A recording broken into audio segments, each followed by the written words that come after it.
The bookstore of Forbidden Book is an almost true story because it tells the story of a bookseller who organized in the basement of his bookstore a secret library because a lot of books has been banned and it's forbidden to sell them. And so he organized a club of readers, mostly students, until the day where he's arrested. Um, the banning of book is not crazy. It's a strategy. It's a purpose.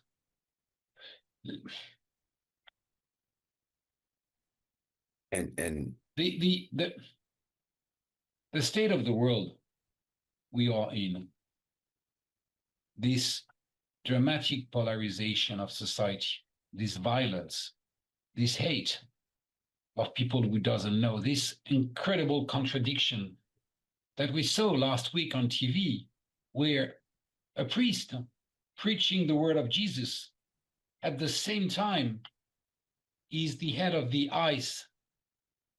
So at the same time that this man pray the words of Jesus that, we have to help the poor, we have to help the foreigner, this man is doing in his life, is organizing in his life the exact opposite. This huge contradiction, this split up not only of society, but the breakup of the mind of many people have one reason, one source: the hate that has been spread through social networks. The hates, the authoritarian have always built their throne on fear and hate. Why books are being forbidden? It's very simple. Books does the exact opposite. You can have been raised, you can be racist or anti-Semite because you have been raised in anti-Semitism and racism. But if you read the diary of Anne Frank, you cannot be anti-Semite once you have read it. If you read the book of Toni Morrison, you cannot be racist at the end of the book. Why? Because both books have introduced characters in your life, and you feel for them. And what you feel is that you have more resemblance than difference. When you read a book of Toni Morrison, you understand that the color of your skin doesn't change your humanity at all, or the way you are human. And so all the propaganda, all the bullshit, all the hate that has been spread to you suddenly vanish. Books are antidote to hate. Books are an extraordinary way of social connection. And so the people who live on hate and who rely on hate, they don't want you to read those books. They don't want you to be immune to their power. This is the only reason why every authoritarian governance, every dictatorship has always banned book. Let me ask you this question.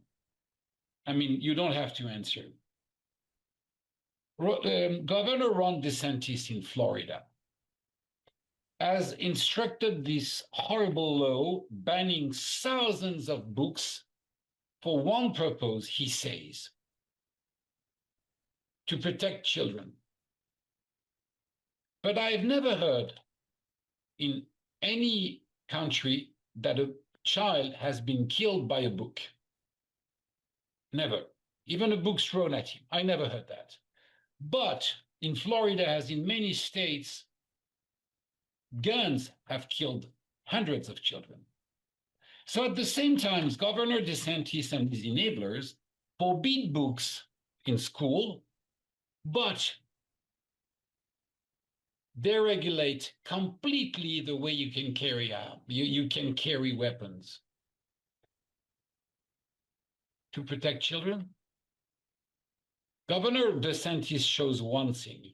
He's more afraid of a book than he is afraid of an AK-47. That tells a lot about him and the people who enabled him. And that's why I wanted to write this book. And Mitch by himself, I took the name of Mitch because it was a kind of a clin d'oeil, because there is a bookseller that I really, really admire a lot in Miami, and his name is Mitch.